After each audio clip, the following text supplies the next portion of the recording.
നമസ്കാരം. എല്ലാ മാന്യപ്രേക്ഷകർക്കും കണ്ടതും കേട്ടതും പരിപാടിയിലേക്ക് ഹാർദവമായ സ്വാഗതം.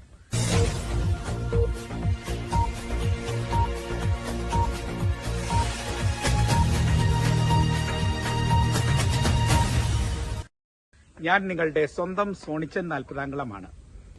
ഇപ്പോൾ നമ്മളുടെ കേരള രാഷ്ട്രീയത്തിൽ വളരെ അപ്രതീക്ഷിതമായ പല നീക്കങ്ങളും സംഭവവികാസങ്ങളുമാണ് നടന്നുകൊണ്ടിരിക്കുന്നത്.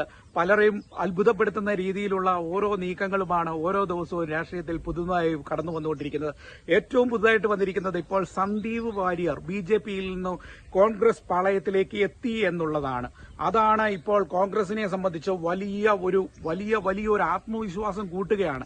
കാരണം ബിജെപിയുടെ നട്ടല്ലായിരുന്ന, അതായത് സൂപ്പർ വക്താവായിരുന്ന, നല്ല വാക്ചാതുര്യോടുകൂടി ചാനലിലുമൊക്കെ സംഭാഷണങ്ങളും ചർച്ചകൾക്കുമൊക്കെ വഴിത്തിരിവ് ഉണ്ടാക്കിയ ഒരു വ്യക്തിയായിരുന്നു, ബിജെപിയുടെ നട്ടല്ലെന്ന് തന്നെ പറയാം. അങ്ങനെ ഒരു വ്യക്തിയായിരുന്നു സന്ദീപ് വാര്യർ. ആ സന്ദീപ് വാര്യരെ കോൺഗ്രസിലേക്ക് കൊണ്ടുവരുവാനായിട്ട് UDF ക്യാമ്പിന് കഴിഞ്ഞു എന്നുള്ളത് UDFനെ സംബന്ധിച്ച് വളരെ സന്തോഷം നൽകുന്ന ഒരു കാര്യമാണ്. പ്രത്യേകിച്ച് ഇപ്പോൾ പാലക്കാട് ഇലക്ഷൻ നടക്കുന്ന ഈ അവസരത്തിൽ സന്ദീപ് വാര്യർ പാളയത്തിലേക്ക് എത്തിയത് കോൺഗ്രസുകാരെ സംബന്ധിച്ചും ഒക്കെ ആത്മവീര്യം കൂട്ടിയിട്ടുണ്ട്. ഇനിയും കോൺഗ്രസ് പാളയത്തിലേക്ക് ധാരാളം ആളുകൾ വരുമെന്നാണ് നമുക്ക് അറിയുവാനായിട്ട് സാധിച്ചിരിക്കുന്നത്. ഏറ്റവും വലിയ വിഷമമെന്ന് പറയുന്നത് കോൺഗ്രസിന്റെ വലിയ നേതാക്കന്മാരുടെയൊക്കെ കുടുംബത്തിൽ നിന്നുള്ള ആൾക്കാരാണ് ഈ കേരളത്തിൽ നിന്ന് മറ്റ് പാർട്ടിയിലേക്ക് പോകുന്നത് എന്നുള്ളത് കേൾക്കുമ്പോൾ വളരെ ഞെട്ടലും കൗതുകവും ഒക്കെയാണ് ഉണ്ടാകുന്നത്. സാധാരണ ഒരു പ്രവർത്തകരെ സംബന്ധിച്ച് അത് വലിയ വേദന ഉണ്ടാക്കുന്ന കാര്യമാണ്. പലരുടെയും വാക്കുകളിൽ നമ്മളത് കേൾക്കുന്നുണ്ട്. നമുക്കറിയാം, നമ്മളുടെ ശ്രീമാൻ AK ആന്റണിയുടെ മകൻ അനിൽ ആന്റണി എന്ന് പറഞ്ഞ വ്യക്തി, അദ്ദേഹം ഈ പറഞ്ഞ AK ആന്റണി എന്ന് പറഞ്ഞാൽ കോൺഗ്രസിന്റെ ആഭ്യന്തരമന്ത്രി, കേന്ദ്രമന്ത്രിയായിരുന്ന വ്യക്തിയാണ്. അതുപോലെ കേരള മുഖ്യമന്ത്രിയായിരുന്ന വ്യക്തിയാണ്. അദ്ദേഹത്തിന്റെ മകനൊക്കെ കോൺഗ്രസ് വിട്ടിട്ട് വേറെ BJPയിലൊക്കെ ചേക്കേറി എന്ന് പറയുമ്പോൾ നമുക്കൊക്കെ അത്ഭുതം തോന്നും, കൗതുകം തോന്നും. അത്ര പാരമ്പര്യമുള്ള, അടിസ്ഥാനമുള്ള കുടുംബത്തിൽ നിന്നൊക്കെ എങ്ങനെ മാറിപ്പോയി എന്നുള്ളത് ഈ പറഞ്ഞ ആൾക്കാർക്ക് അത്ഭുതം തോന്നും. അതുപോലെ തന്നെയാണ് നമ്മളുടെ കേരള മുഖ്യമന്ത്രിയായിരുന്ന ഉറച്ച വ്യക്തി, അതായത് ലീഡർ കരുണാകരന്റെ മക്കള്, അതായത് പത്മജയും അതുപോലെ തന്നെ ഈ പറഞ്ഞ മുരളീധരനൊക്കെ കോൺഗ്രസ് വിട്ട് ഒരു കാലത്ത് വേറെ പോയി. ഇപ്പോഴും പത്മജ BJP പാളയത്തിലാണ് നിൽക്കുന്നത്. ഇപ്പം പത്മജ ഇപ്പം കോൺഗ്രസിനെതിരെ കൊഞ്ഞനം കുത്തുന്നതൊക്കെ എല്ലാവരും കണ്ടുകൊണ്ടിരിക്കുന്നതാണ്. കോൺഗ്രസിന്റെ ഒരു പഴയ മുഖ്യമന്ത്രിയുടെ മകളാണെന്നുള്ള അവസ്ഥയാണ്. അതുപോലെ തന്നെ മകനാണ് ഈ പറഞ്ഞ മുരളീധരൻ. ഈ മുരളീധരനൊക്കെ പാർട്ടി വിട്ടു കഴിഞ്ഞപ്പോൾ എത്ര മോശമായിട്ടാണ് പറഞ്ഞല്ലേ. നമ്മുടെ ഈ പറഞ്ഞ രാഹുൽ ഗാന്ധി ഒരിക്കല് ഈ പറഞ്ഞ ട്രീറ്റ്മെന്റിന് വേണ്ടി, ആയുർവേദ ട്രീറ്റ്മെന്റിന് വേണ്ടി കോട്ടയ്ക്കൽ ആര്യവൈദ്യശാലയിലേക്ക് ട്രീറ്റ്മെന്റിന് വന്നപ്പോൾ അദ്ദേഹം പറഞ്ഞൊരു ഭാഷയുണ്ടല്ലേ, ഇദ്ദേഹത്തെ കുതിരവട്ടത്തേക്ക് വിട്ടാൽ മതി എന്നൊക്കെ. അങ്ങനെയൊക്കെ ഓരോ വാക്കുകളൊക്കെ പ്രയോഗിക്കുന്നത് നമ്മൾ കണ്ടിട്ടുണ്ട്. വളരെ പിന്നെ മദാമയെന്നൊക്കെയാണ് സോണിയാഗാന്ധിയെ പറഞ്ഞത്. അതായത് പാർട്ടി വിട്ട് കഴിഞ്ഞപ്പോഴത്തേന് എന്തും പറയാനുള്ള ലൈസൻസും കാര്യങ്ങളും. പിന്നെ അദ്ദേഹം പറഞ്ഞ ഒരു കാര്യം, തിരിച്ചു വന്നപ്പോൾ അദ്ദേഹം പറഞ്ഞ, എനിക്കിനി ഒരു സ്ഥാനമാനങ്ങളും വേണ്ട, ഞാൻ ഇനി കോൺഗ്രസിന്റെ ഒരു സാധാ പ്രവർത്തകനായി അടങ്ങി ഒതുങ്ങി നിന്നോളാം എന്ന് പറഞ്ഞുകൊണ്ടാണ് കോൺഗ്രസിലേക്ക് വന്നു കഴിഞ്ഞ് കുറെ കഴിഞ്ഞപ്പോൾ അദ്ദേഹം വീണ്ടും തനി സ്വഭാവം കാണിക്കാൻ തുടങ്ങി. ആ പഴയ തനി ഗുണം കാണിക്കാനായിട്ട് തുടങ്ങി. അതായത് കോൺഗ്രസിനെ വിമർശിക്കുക, കോൺഗ്രസിന്റെ അകത്ത് നിന്നുകൊണ്ട് തന്നെ അങ്ങോട്ടും ഇങ്ങോട്ടും ഒക്കെ പിന്നെയും ചരട് വലിക്കുന്ന രീതികൾ. ഇനിയെങ്കിലും ഗ്രൂപ്പിസം വിട്ട്, ഇനി ഒരു ഗ്രൂപ്പിസവും വേണ്ട, എന്നോ ഐന്നോ അല്ലെങ്കിൽ മറ്റേ ഇതൊന്നും വേണ്ട. കോൺഗ്രസ് എന്ന് പറഞ്ഞ ഒരു കുടക്കീഴിൽ എല്ലാവരും കൂടെ അണിനിരന്നുകൊണ്ട് അടുത്ത നിയമസഭാ തെരഞ്ഞെടുപ്പിലൊക്കെ ഒന്നിച്ചു നിന്നാൽ കോൺഗ്രസ് കേരളത്തിൽ അധികാരത്തിൽ വരും. അല്ലെങ്കിൽ മൂന്നാമത് വീണ്ടും പോകും. അങ്ങനെ ഒരു അവസ്ഥ ഉണ്ടാകാതിരിക്കണമെങ്കിൽ ഇനിയെങ്കിലും നേതൃത്വം എല്ലാം ഒന്നിച്ചു നിൽക്കണം. അതിനകത്ത് നേതൃപാടവത്തിൽ ഞാൻ പറഞ്ഞല്ലോ, എല്ലാ കാറ്റഗറിയിലുള്ള ആൾക്കാരും വരണമെന്നേ. തലമുതിർന്ന ആൾക്കാരെ ഒന്നും ഒഴിവാക്കണ്ട, അവരൊക്കെ വേണം. കാരണം അവർക്കൊക്കെ അനുഭവ സമ്പത്തുണ്ട്. ആ എക്സ്പീരിയൻസ് എന്ന് പറഞ്ഞാൽ ഏതൊരു കാര്യത്തിനും നല്ലതാണ്. അതായത് തലമുതിർന്ന നേതാക്കന്മാരെയൊക്കെ നിലനിർത്തിക്കൊണ്ട് വേണം. ഈയിടെ ഒരാൾ പറയുന്നത് കേട്ട് സുധാകരനെയൊക്കെ ഒഴിവാക്കണം, സുധാകരനൊക്കെ ഇനി വേണമെന്നില്ല എന്നൊക്കെ പറഞ്ഞുകൊണ്ട്. ഞാൻ പറയുന്നത് അവരെയൊക്കെ നിലനിർത്തണം. അവരൊക്കെ പാർട്ടിയുടെ നല്ല വക്താക്കളായി, നല്ല ധീര ജവാന്മാരായൊക്കെ നിന്ന വ്യക്തികളാണ്. അതുപോലെ VD സതീശൻ, അങ്ങനെയുള്ള മുതിർന്ന നേതാക്കളെയൊക്കെ നിലനിർത്തിക്കൊണ്ടൊക്കെ തന്നെ വേണം അടുത്ത നിയമസഭാ ഇലക്ഷന് മുന്നോട്ട് പോകാൻ. അതുപോലെ ചെറുപ്പക്കാർക്കും പ്രാതിനിധ്യം കൊടുക്കണം, അവർക്കും അവസരം കൊടുക്കണം.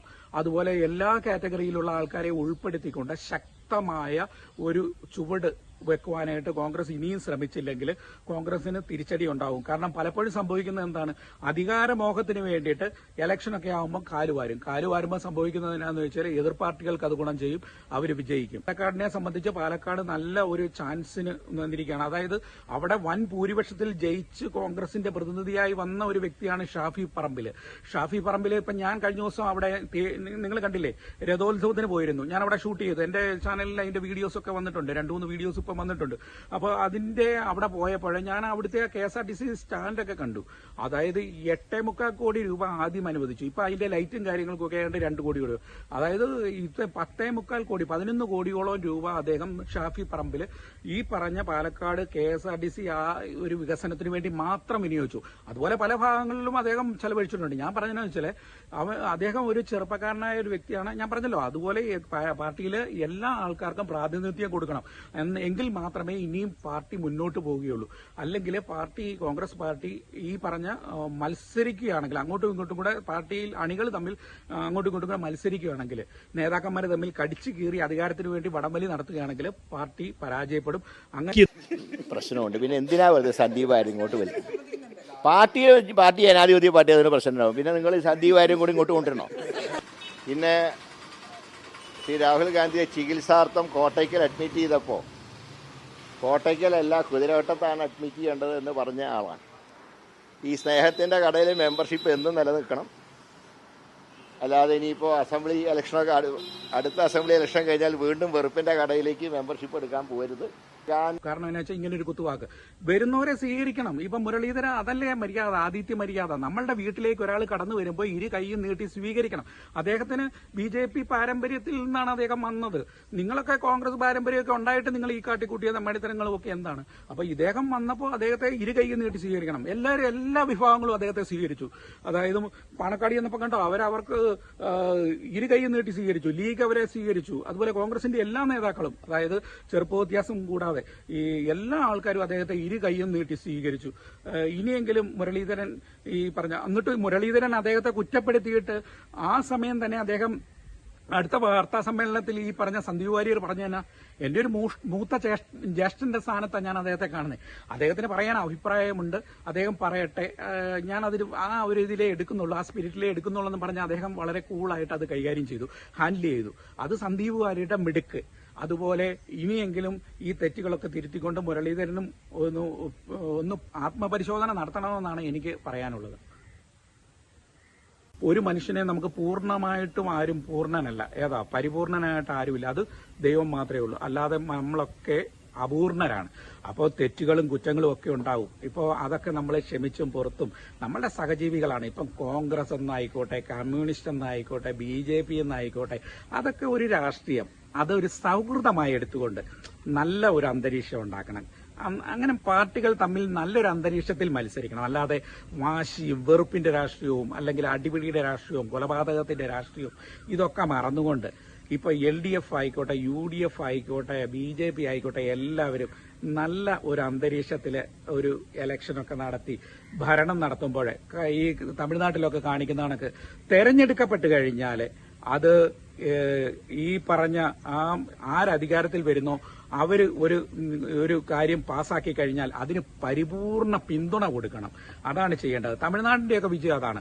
ഇപ്പോൾ അവിടെ ഒരു രാഷ്ട്രീയത്തിന്റെ സമയത്ത് ചിലപ്പോൾ പല രാഷ്ട്രീയ പാർട്ടികളും കോലാഹലം ഉണ്ടാക്കുമെങ്കിലും അവർ നിയമസഭയിൽ ഒരു കാര്യം പാസ്സാക്കി കഴിഞ്ഞാൽ മറ്റെല്ലാ പാർട്ടികളും അതിന് പരിപൂർണ പിന്തുണ കൊടുക്കും.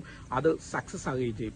അതാണ് തമിഴ്നാട്ടിലെ ഈ പറഞ്ഞ വികസനങ്ങളും കാര്യങ്ങളും ഒക്കെ വരുന്നത്. അതായത് അവരുടെ ആ ഒരു നിലപാടെന്ന് പറയുന്നത് ഇലക്ഷൻ സമയത്ത് മാത്രമേ ഉള്ളൂ. അത് കഴിയുമ്പോൾ എല്ലാവരും ഒരമ്മ പെറ്റ മക്കളെ പോലെയാണ്. ആ ഒരു അനുഭവം നമ്മളിൽ എല്ലാവരിലും ഉണ്ടാകണം. എല്ലാവർക്കും നല്ലത് വരട്ടെ, നല്ല ചിന്തകൾ വരട്ടെ, നല്ല ദിവസങ്ങൾ എല്ലാവരുടെയും ജീവിതത്തിൽ ഉണ്ടാകട്ടെ, ഐശ്വര്യങ്ങൾ ഉണ്ടാകട്ടെ എന്ന് പ്രാർത്ഥിച്ചുകൊണ്ട് നിർത്തുന്നു. നന്ദി, നമസ്കാരം.